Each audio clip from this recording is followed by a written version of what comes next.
Checking the scenery. Hey, y'all. Nice to see y'all.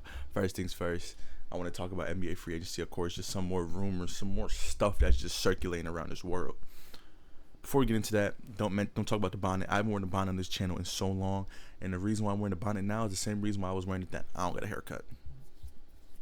I ain't get a haircut in a while. I ain't get a cut in a few, but neither here nor there. First things first, the first thing I see that actually inspired me to start this video is the Pelicans are lowering their asking price for Trey Murphy from 4 first-rounders to now 3. Oh my gosh.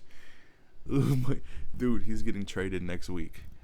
Get the fuck out of here. I'm sorry, I love Trey Murphy. I think he's an amazing basketball player, but let's lock the fuck in. Let's lock the fuck in. Another thing I've seen, trending, unless something drastic happens, it looks like LeBron James will be heading to the Cleveland Cavaliers per Poly Market. Shut the fuck up. What would they know about that shit? Like, genuinely, what would a Poly Market anything know about anything? Y'all are just doing this because y'all want people to gamble more. Pick your heads up, gang. Get the fuck out of here. I'm tired of that shit. I hope LeBron goes wherever the fuck he wants to go. I don't care anymore, to be honest. We've expressed that we don't want to trade people like Jimmy Butler, so I hate to break it to you. I don't fucking care about the free agency anymore. I hate our general manager, Mike Dunleavy. I hope you go bald. I hope you literally go fucking bald and you lose a leg, bro, on everything I love, bro. Like, what the fuck are you talking to me about? A few players played, Summer League.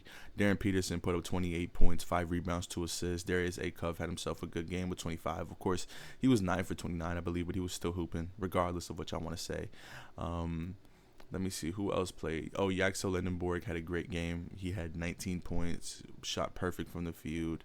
Ade Mara, he had 10 points, 4 assists, 3 rebounds, 2 blocks, and a steal.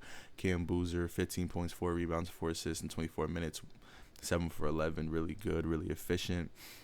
You just gotta love basketball. You gotta love basketball. Cam Carr hooping out there for the Lakers Summer League team. 19 points, 7 for 15, and 5 for 11. Will Richard, that's my boy. I love Will Richard. I love Will Richard over there. No, I love Will Richard over there in the Warriors, but I just want to see more. Shout out to my boy Yaxel, like I said. But man, a few different things I've seen regarding LeBron James is a few different teams are starting to ramp up and wanting to get him. The Timberwolves being one of them. Another one being the Philadelphia 76ers. Of course, after acquiring Jaylen Brown, they feel like they should just go all in on this current team, and LeBron James is another piece that would mean that they're going all in. Now, what does this mean about their team? No fucking clue. LeBron said he's willing to sign for a minimum if it means competing for a championship, which leads me to believe, to be honest, I understand a lot of the rumors had to do with him coming to a Western Conference team. I think he's going to go East. And the reason why I think he's going to go East is because his best chance of making it to the finals in general would be in the Eastern Conference, because although the Knicks just won this year, and it's been low-key, the East has been very consistent when it comes to being competitive and also winning championships. It's kind of been back and forth over the last few years. But regardless of any of that, naturally you're more confident when it comes to beating teams like the New York Knicks or like the Detroit Pistons or the Cleveland Cavaliers, rather than beating let me say their name because they deserve it because they have Kawhi now, the Toronto Raptors, rather than beating a team like OKC in 7 games or being a team like the Spurs in 7 games, because those two teams next season at least are going to be the heavy favorites to win the championship regardless of anything. This is no disrespect to the New York Knicks because I know they are a wonderful team. They went on an insane run, but they're going to be either 3rd or 4th or 5th when it comes to their favorites, when it comes to betting odds and everything. I can promise you that they're going to be pretty low. But the Timberwolves ramping up is really interesting because they just got LaMelo Ball. They have, they have a lot of shit going on over there, and I think that he would fit in very well. VJ Edgecombe played great with the Bahamas. Some people are overseas. I believe they're doing FIBA basketball right now and hooping over there. VJ is one of them, and he's doing really good. Shout out to my boy Shea. Is also doing some FIBA basketball with Canada.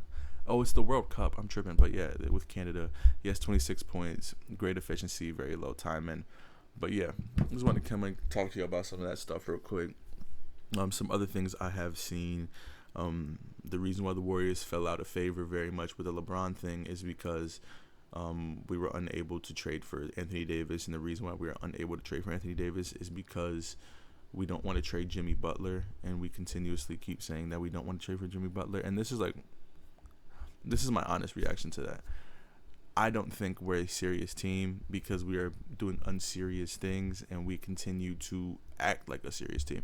What I mean by that is, yes, we did an amazing job. We drafted Yaxel Lindenborg. That is a great pick. Honestly, an amazing pick for us. I love that pick 100% of the time.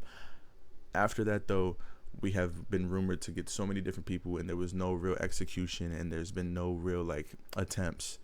We can start off at the top of the rumors. They're like, yeah, the Warriors are the front runners to get blank, blank, blank. And then after the person goes somewhere else, we get the same reporter saying the Warriors were never really interested, and the talks didn't really go anywhere with this player. That's the sort of stuff that's happening right now. It happened with Anthony Davis. We said we're unwilling to trade Jimmy Butler, which I understand loyalty is a big thing with basketball players in general, but let's be fucking serious. Jimmy Butler is 37 years old, and he just tore his Achilles or ACL. I don't remember the exact injury, but he tore that shit. He's probably done, bro. We should salary flip him. And I love Jimmy. I'm a big fan of Jimmy Butler. I'm being dead ass serious. I love him on my team. I think he up there sitting a good bit, and if him and Curry played more often together, we would have been genuinely dangerous, especially in our first playoff series with him. When we played the Timberwolves, I think we would have won that series if both him and Curry were healthy. But we're at a point now where he is old, continuously aging, his contract is looking nasty, and he has a torn ACL. So why are we so adamant on keeping him? Or at least appearing like we want to keep him? Because at the end of the day, if we have the ability to get LeBron James and Anthony Davis by trading him, possibly Moses Moody, and a few picks and some other players, let's do that, because Stephen Curry is also 37 years of age, and he's just only getting older. He's still a top 10 player in this league by pretty easily, and he's still at genuinely probably at the peak of his powers. He's still an amazing shooter, great at every level. He just does not have a co-star consistently, and that's what caused this season to really fall off. Stephen Curry was injured for a good time. Jimmy Butler got out, and then it just kind of fell apart from there. Our record with Jimmy and Curry playing is genuinely remarkable, and we would be a good team. I'm telling you, the Warriors would be a good team if both of them were able to remain healthy, but that's a big if. And I know a lot of people would probably be like, oh, then trading for Anthony Davis doesn't help much.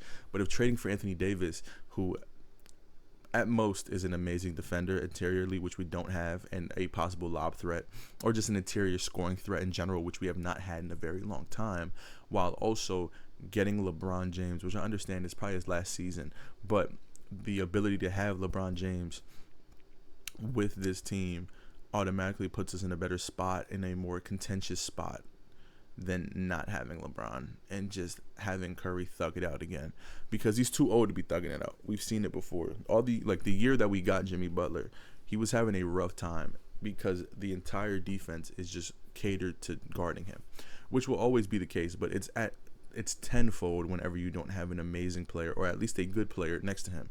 His co-star during that season was fucking Buddy Hield for the first half, and you can obviously see that he needs somebody else to lighten the load, because he's old. That's just what he's old.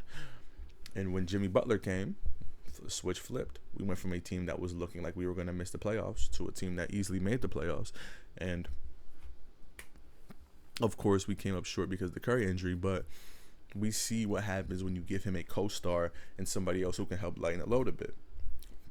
Why aren't we doing that?